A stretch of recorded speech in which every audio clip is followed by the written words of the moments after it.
Hi friends, welcome to ஆக்வாஹரிணி channel. இன்றைக்கி நம்ம ஸ்டார் ஃப்ரூட்டை வச்சு ஒரு சட்னி பண்ணலாம். இது வந்து நார்தர்ன் ஈஸ்ட் ட்ராபிக்கல் ஃப்ரூட். ரொம்ப சோறாக இருக்கும். இது 2 வெரைட்டிஸ் இருக்குது. இது வந்து பயங்கர சோறாக இருக்கிற ஒரு வெரைட்டி, ரொம்ப புளிப்பாக இருக்கும். வாங்க எப்படி பண்ணலான்னு பார்க்கலாம்.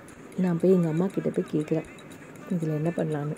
இஞ்சி சக்கரை வச்சு ஜூஸ் போடலாம், எங்கள் அம்மா இதில் ஊறுகாய் போடலாம், இல்லை சட்னி பண்ணலான்னு சொல்கிறாங்க. ஸோ நெக்ஸ்ட்டு வாங்க ஸ்டெப்ஸ் பார்க்கலாம்.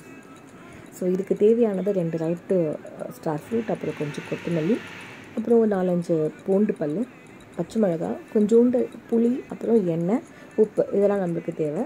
இப்போது இதை வந்து நம்ம ஒரு 5 மினிட்ஸ் வந்து ஹாட் வாட்டரில் நல்லா பாயில் பண்ணி எடுத்துகிட்டு, நல்லா ஃப்ளிப் பண்ணி எடுத்துகிட்டு, இந்த மாதிரி வந்து வட்டமாக கட் பண்ணிக்கோங்க. இது கட் பண்ணும்போது ஸ்டார் ஷேப்பில் கிடைக்கும்.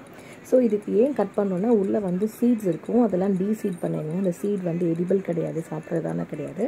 ஸோ அதெல்லாம் ரிமூவ் பண்ணிவிடுங்க. அப்படியே போட்டாலும் அது ரொம்ப கசப்பாக இருக்கும், சாப்பிட்ற டேஸ்ட்டே அது எடுத்துடும்.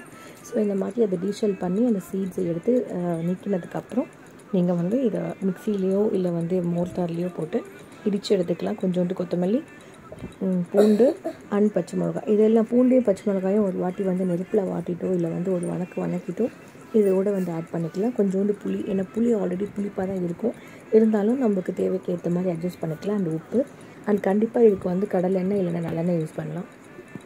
இது வந்து நீங்கள் சீசனிங் பண்ண தேவையில்லை, அப்படியே வந்து கிரைண்ட் பண்ணிவிட்டு நம்ம வந்து யூஸ் பண்ணலாம். அவ்வளோதாங்க. இந்த மிளகாய் வச்சு இடித்தாலும் சரி, ரெடி ஆயிடுச்சு. இந்த ஃப்ரூட்டில் வந்து ஜூஸ் அடிச்சிட்டாங்க வித் இஞ்சி அண்ட் கொஞ்சமாக சுகர் போட்டு, செம்ம டேஸ்ட்டாக இருக்குது. நான் இது வரைக்கும் இப்படி சாப்பிட்டதே இல்லை. ஸ்டார் காமரங்காய் சட்னின்னு ஒரு பேர் இருக்குது. தேங்க்ஸ் ஃபார் வாட்சிங்.